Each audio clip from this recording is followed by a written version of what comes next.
I'm Susie Forehand, and I am a retired professor of nursing from Valencia College, but I began my career at Orange Memorial Hospital back in 1966.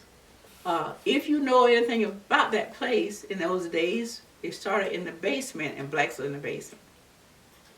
When I started there in 66, they had moved out of the basement up to the second floor, but it was the same.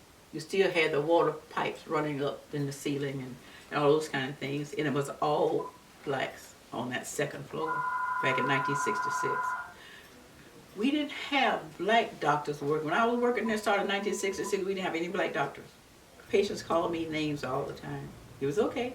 I would just stand and say a little prayer and go on and take care of them, because that was a sign of the times. I couldn't change it yet. I was next in line to become a head nurse. I went on vacation. And when I came back, guess what? This supervisor had assigned a white nurse to my position that I was supposed to get.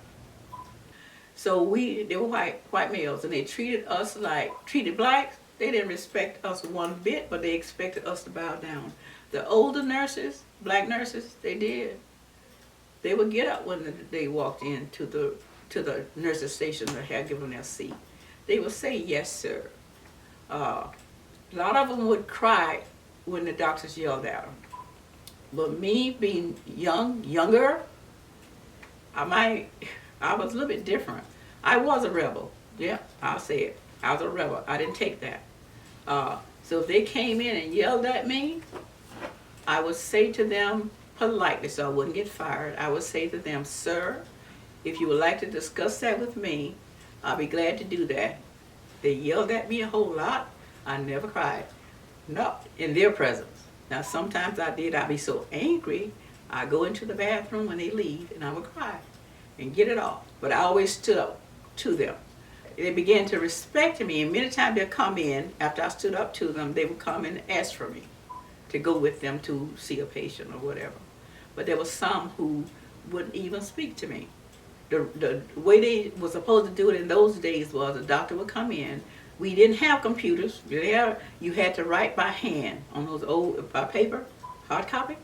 And you couldn't read their writing most of the time once they leave. So what they were supposed to do, write their orders, bring them over to me or the nurse, and go over it with us and say, "This is what this said." That way we wouldn't call them later to try to clarify something.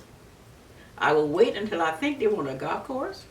I would wait until I thought they were asleep, and then I would call. I would say, "Sir, I'm trying to decipher your writing. I don't know, can't read it." He said, "Didn't I read it to that ward clerk?" I would say, "Yes, sir, but she can't remember what you said." And of course, guess what? I'll get called. That N word, okay? But I would say, "Sir, but this is what I have to do. I have to call you." That's where I got my start from. That's where I learned everything, from that bedside. But I knew I wanted to teach eventually.